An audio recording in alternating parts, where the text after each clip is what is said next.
Tiny Beautiful Things, Advice from Dear Sugar by Cheryl Strayed. Picture this. A young man sits down and writes a letter. It's not long, just 3 words, repeated 3 times. What the fuck? What the fuck? What the fuck? He's not asking about a specific problem. He's asking about everything. The entire overwhelming mess of existence. It's the kind of letter most advice columnists would toss in the trash. Too broad, too vague, too angsty. But this columnist, she wasn't like the others. She was writing anonymously under the pen name Sugar, and her reply would blow the internet wide open. It didn't start with some comforting platitude or motivational quote. It started with a confession that made people's jaws drop.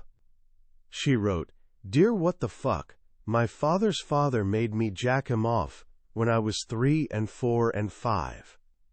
In that one shocking, brutally honest sentence, she flipped the entire advice game on its head. This wasn't about quick fixes or easy answers. This was about something that made people lean in closer, hearts pounding. This was about staring into the abyss of human suffering and refusing to blink." The book we're diving into today, Tiny Beautiful Things, is a collection of these columns written by the incredible Cheryl Strayed. You might know her from her blockbuster memoir Wild, but for years, she was the mysterious soul behind the Dear Sugar column. This book became a phenomenon, selling millions of copies, turned into a hit play and a television series. And here's why. It's not just a book. It's a manual for becoming more human. It's a guide to finding grace in the messiest, most painful corners of our lives.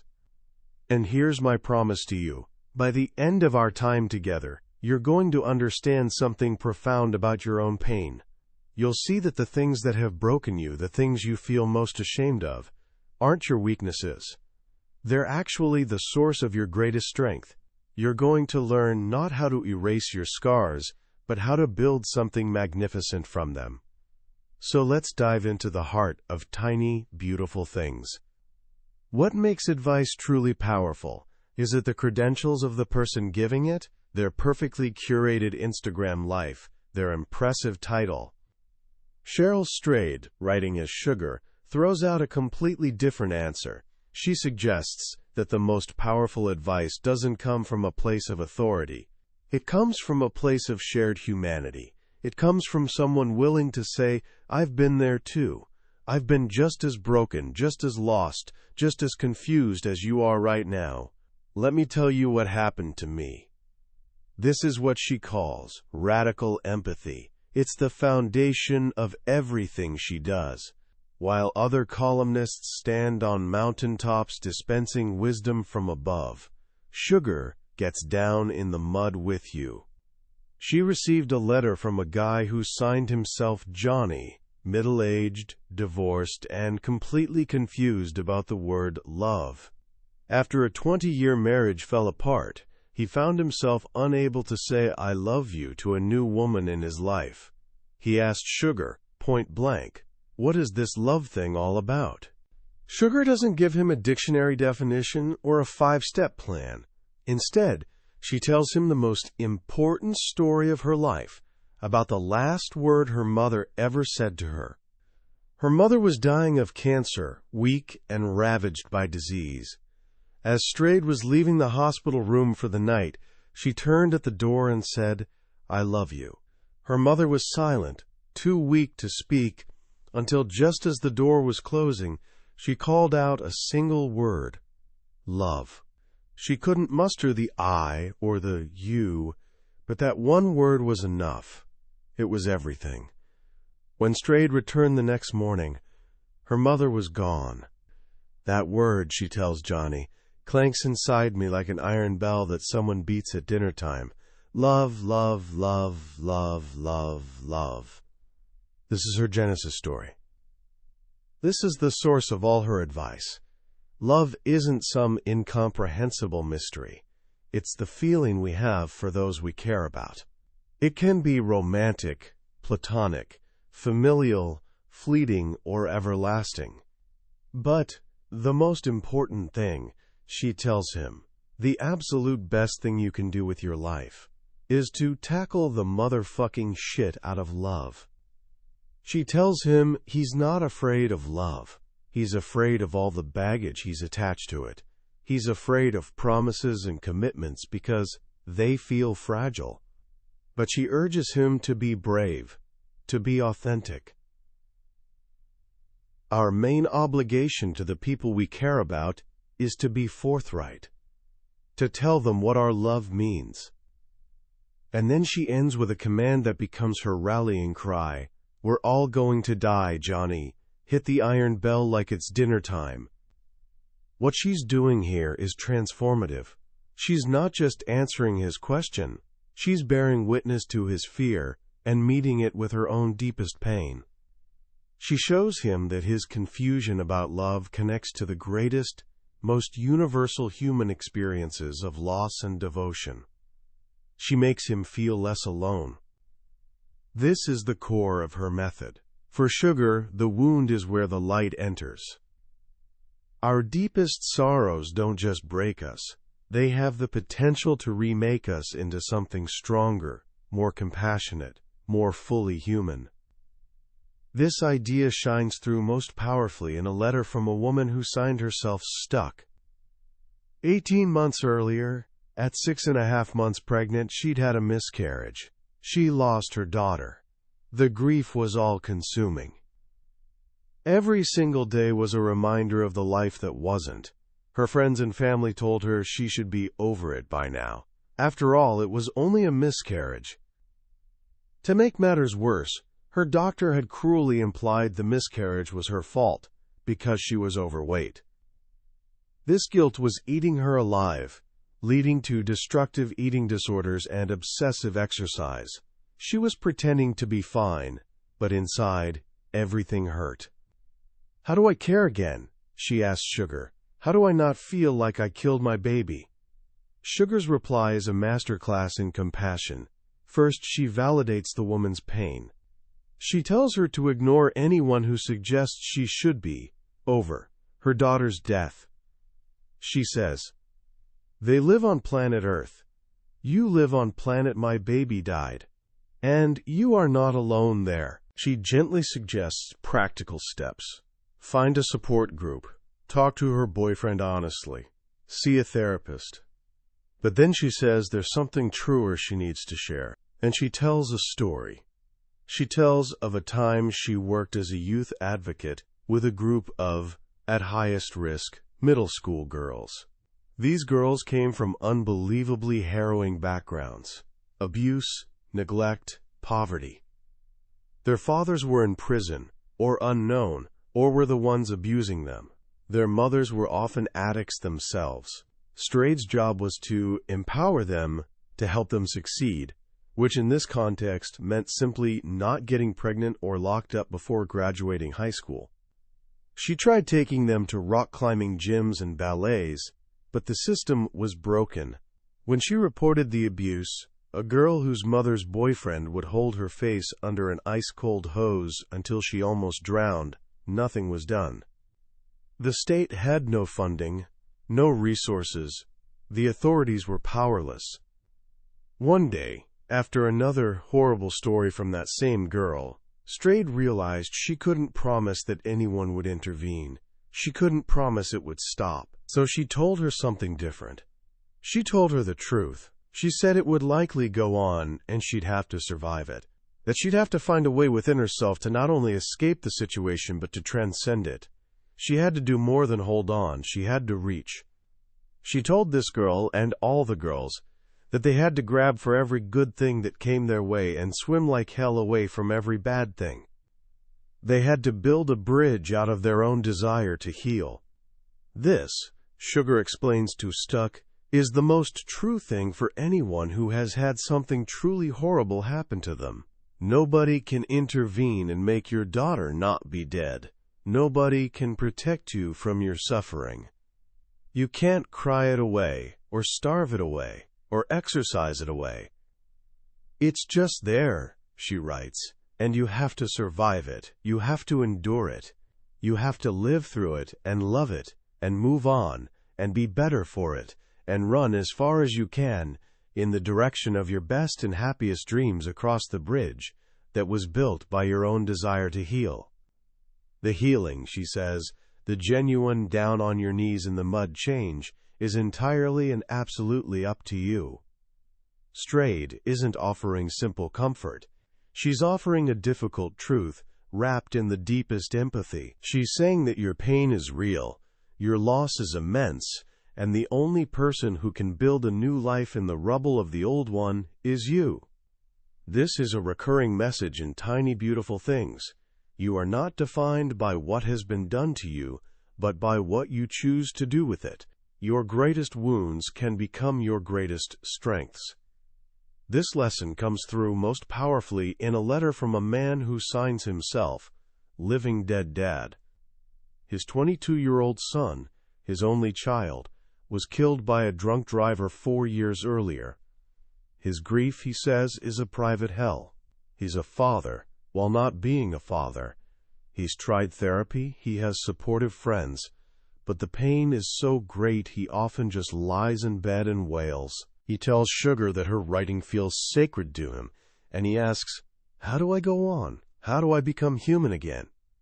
Sugar's answer is breathtaking. She tells him that he is already human, shining his humanity through his devastating letter. She doesn't try to take his pain away. Instead, she gives it a name. She calls it the obliterated place. She tells him that his work, the real work of deep grief, is to make a home there. The obliterated place, she writes, is equal parts destruction and creation. The obliterated place is pitch black and bright light. It is water and parched earth. It is mud and it is manna. And then she shares her own secret. She says that the strange and painful truth is that she is a better person because she lost her own mom so young. The grief taught her things she couldn't have otherwise known. It showed her shades and hues she couldn't have otherwise seen. She says, when you say you experience my writing as sacred, what you are touching is the divine place within me that is my mother. Sugar is the temple I built in my obliterated place. This is one of the most powerful ideas in the entire book. She's not saying that tragedy is a gift. She's saying that what we build in the aftermath of tragedy can be. The love you have for your son, she tells the father, is bigger than your grief. It's a pure, unalterable force. Your son was your greatest gift in his life, and he is your greatest gift in his death. Receive it. Let your dead boy be your most profound revelation. Create something of him. Make it beautiful. While Sugar's advice often deals with these profound, life-altering tragedies, she applies the same radical empathy and unflinching honesty to the quieter, more internal struggles we all face, especially the struggle to trust ourselves.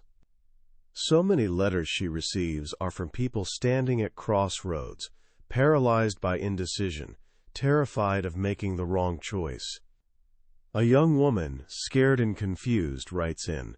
She's been with her boyfriend for 6 years. He's a great guy, but she feels distracted, second-guessing the relationship. Her friends are all getting married, but she feels trapped. Her biggest fear is being alone and never finding anyone that measures up. Sugar's response isn't a pros and cons list. It's a story about when she was 20, living in London, broke, and married to a man she loved dearly, but knew she had to leave. She tells a story about an old woman she would talk to during her breaks from her job as a coffee girl. Every day she'd see this woman. And one day her husband came to visit her on her break and saw the woman too. After the woman left, her husband looked at her with astonishment and said, "She has a bundle on her head." And Strayed realized it was true. This entire time, the old woman had been balancing an enormous, 3-foot-high tower of rags and blankets on her head, held on by a complicated system of ropes. It was the most obvious, bizarre thing in the world, yet in all her conversations with her husband about this woman, She had never once mentioned it. She couldn't bring herself to acknowledge what was so very obvious and so very true. That day she started crying, and she couldn't stop.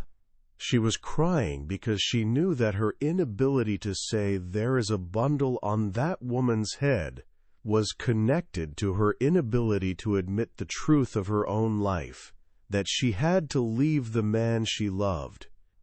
"You have a bundle on your head, sweet pea," she tells the young woman who wrote to her. "You aren't torn. You're only just afraid. You no longer wish to be in a relationship with your lover, even though he's a great guy." She tells her to trust herself. Trusting yourself, Sugar says, means living out what you already know to be true. This idea, that deep down we almost always know the truth, is a cornerstone of her advice. She explores it even more deeply in a column called "The Truth That Lives There," where she answers 3 letters from 3 different women, all asking the same fundamental question. One is a newlywed who feels she settled down too young. Another is a woman in a stifling religious marriage who feels like she's rubbing herself out. The third is bored with her sweet boyfriend and fantasizes about dating other people. They all love their partners. They're all terrified of hurting them. They're all stuck. Sugar responds by telling the story of her own first marriage to that good man she loved but had to leave. She describes an awful thing inside of her from the very beginning. A small, clear voice that would not, no matter what I did, stop saying go. Go, even though you love him. Go, even though he's your best friend. Go, even though you're afraid of being alone. Go, even though there is nowhere to go. Go, even though you don't know exactly why you can't stay. Go, because you want to. And then she delivers the line that would be quoted thousands of times. Because wanting to leave is enough. This is a revolutionary idea, especially for women, who she says have a giant, here to serve, button pinned to them. We're taught to put others' needs before our own. But Sugar argues that an ethical and evolved life also means telling the truth about ourselves and living that truth. It doesn't mean being cruel or careless, but it means that if a deep, persistent yearning to be free is lodged more firmly in your heart than any other feeling, it's not only valid, it's probably the right thing to do. "I didn't want to stay with my ex-husband, not at my core," she writes, "even though whole swaths of me did. And if there's one thing I believe more than I believe anything else, it's that you can't fake the core. The truth that lives there will eventually win out. It's a God we must obey." It's a powerful and sometimes painful message. Your life is your own. You have the right to choose it. You have the right to change it. This fierce belief in self-ownership extends to every facet of life, including our careers and our art. She gets a letter from a 26-year-old aspiring writer, Alyssa Bassist, who is paralyzed by depression and self-doubt. She compares herself to geniuses like David Foster Wallace and feels she'll never measure up. She's sick with panic that she cannot override her limitations and write well. She asks, how does a woman get up and become the writer she wishes she'd be? Sugar tells her that when she was in her late 20s, she also felt like a failure because she hadn't written her book yet. She was consumed by grandiose ideas about what she should have achieved.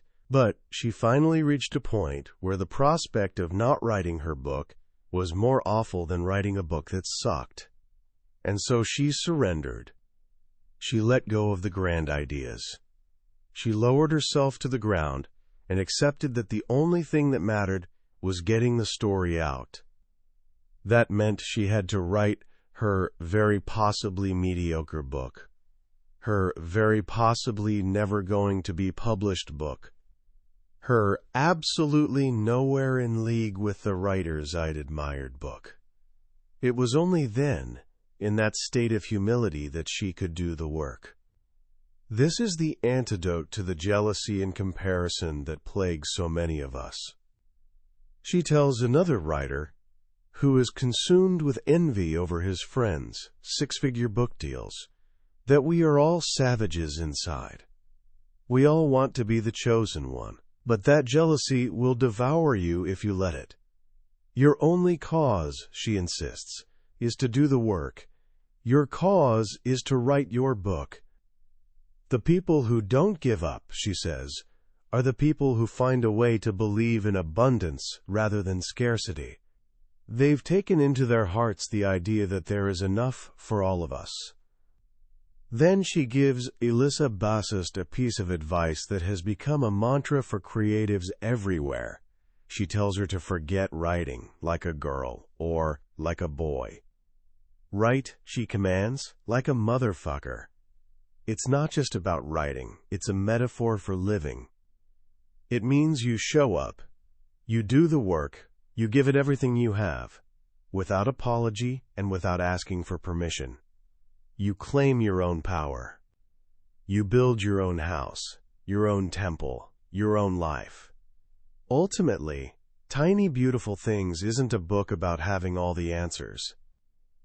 It's a book about the courage to ask the questions and the grace to live with the uncertainty that follows. It's about accepting that life is a great and continuous unfolding, and that our job isn't to predict the future, but to show up for the present with as much love and honesty as we can muster.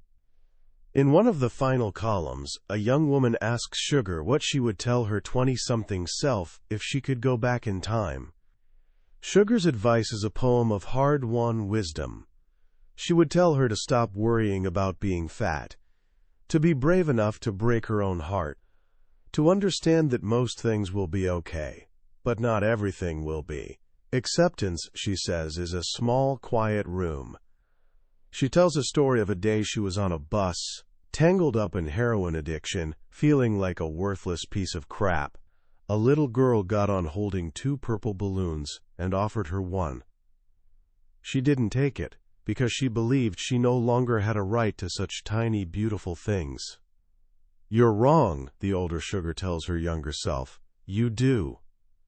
And perhaps that is the book's final, most important lesson. That no matter how broken we are, how far we've fallen, or how deep our shame, we always have a right to the tiny, beautiful things. We just have to be brave enough to accept them. When you close Tiny Beautiful Things, you don't feel like you've just read an advice book. You feel like you've had a long, late-night conversation with the wisest, most compassionate friend you could ever imagine. A friend who isn't afraid of your darkness, because she's not afraid of her own. What Cheryl Strayed accomplishes in these pages is something truly rare. She reclaims the act of giving advice from the realm of experts and gurus and returns it to the realm of the human heart. Her authority doesn't come from a degree or a title. It comes from her scars. It comes from her willingness to say, my life has been a mess too. I've made terrible mistakes. I've been gutted by grief. And I survived. You can too. The most powerful lesson, for me, isn't about what to do in any specific situation. It's about a fundamental shift in how we view our own lives. We live in a culture that encourages us to hide our struggles, to present a polished, perfect version of ourselves to the world. We curate our lives on social media, showing only the highlight reel. But Sugar reminds us that our brokenness isn't something to be ashamed of. It's the raw material of our compassion. It's the shared ground where we connect with one another. Her concept of the obliterated place, that wound at the center of our lives, and her challenge to build a temple there, is life-altering. It reframes our deepest pain not as a liability, but as a source of sacred power. It suggests that our purpose isn't to get over our suffering, but to get through it, and in doing so, to create something beautiful and strong in its wake. So, how can you start applying this wisdom to your own life right now? Here are a few simple actions inspired by the book. First, write your own letter to sugar. You don't have to send it. You don't have to show it to anyone. But take the time to articulate, with brutal honesty, what is truly hurting you. What are you afraid of? What secret are you keeping? What question are you terrified to ask? The act of putting words to your pain is the first step toward understanding it. As Sugar shows us, naming our demons is the first step to taming them. Second, practice radical empathy on yourself. The next time you feel that sting of jealousy, or a wave of shame, or the voice of your inner critic telling you you're not good enough, stop. Instead of beating yourself up, get curious. Ask yourself, with the same compassion Sugar would offer, why do I feel this way? What is the story behind this feeling? Treat your own difficult feelings not as evidence of your failure, but as clues to a deeper truth about what you need and what you've been through. And finally, look for the tiny, beautiful things. The world will always be full of heartbreak and injustice and things that are just plain wrong, but it's also full of grace. It's full of purple balloons offered by a stranger, of the right word from a friend at the right time, of the quiet strength you find on a long walk. Train your eyes to see them, acknowledge them, let them be evidence that even in the darkest of times, you still have a right to beauty. That was a summary of Tiny Beautiful Things by Cheryl Strayed. We've touched on the major themes and stories today, but here's the truth. A summary is like looking at a photograph of a feast. You can see what's on the table, but you can't taste it. The real power of this book is in the experience of reading it, of letting Strayed's raw, poetic, and profoundly human voice speak directly to you. This summary is a doorway. If anything we've talked about has struck a chord in your heart, I urge you to walk through it. Grab a copy of the book, because reading it isn't just an act of learning, it's an act of healing that can genuinely change the way you see your life. The link to the book is in the description. Also, if you found this journey valuable, please take a moment to like this video and subscribe to the channel. It lets us know we're on the right track and ensures you won't miss our next exploration into another life-changing book. Let's keep learning and growing together.